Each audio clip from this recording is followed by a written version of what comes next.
નમસ્કાર, આપ જોઈ રહ્યા છો સ્પાર્ક ટુડે ન્યૂઝ। વસો તાલુકા પંચાયતના રામોલ એક સીટ પરથી અપક્ષ તરીકે જીતેલા બીરેન કુમાર પટેલ હવે ભારતીય જનતા પાર્ટીમાં સત્તાવાર રીતે જોડાયા છે।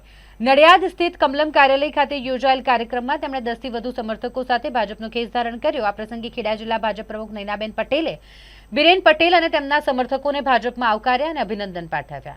માતરના ધારાસભ્ય કલ્પેશ પરમાર, મહામંત્રી અમિત ડાભી, દીપક મિસ્ત્રી, પીજ ગામના અગ્રણી રાજેન્દ્ર પટેલ પણ ઉપસ્થિત રહ્યા। બીરેન પટેલ સાથે જય પટેલ, મફત ચાવડા, પ્રફુલ્લ ચાવડા, કેયુર પટેલ, નિકુલ પટેલ, ચંદ્રકાંત બારોટ, મિલન બારોટ, નયન મકવાણા અને તરુણભાઈ રોહિત સહિતના સમર્થકો પણ ભારતીય જનતા પાર્ટીમાં જોડાયા।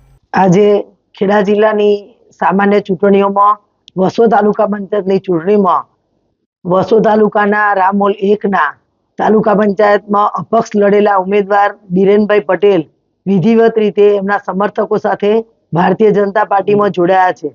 કોઈ પણ જાતની અપેક્ષા વગર આજે ભારતીય જનતા પાર્ટીમાં ખૂબ ઉત્સાહથી અહીંયા જોડાયા છે કમલમ ખાતે, અને એમની સાથે એ વિસ્તારના સમર્થકો પણ ઉપસ્થિત રહ્યા છે અને માતર વિધાનસભાના ધારાસભ્યશ્રી, સંગઠનના સૌ હોદ્દેદારો સાથે અહીંયા સાથે મળીને બધાએ એમનું ભારતીય જનતા પાર્ટીમાં સ્વાગત કર્યું છે।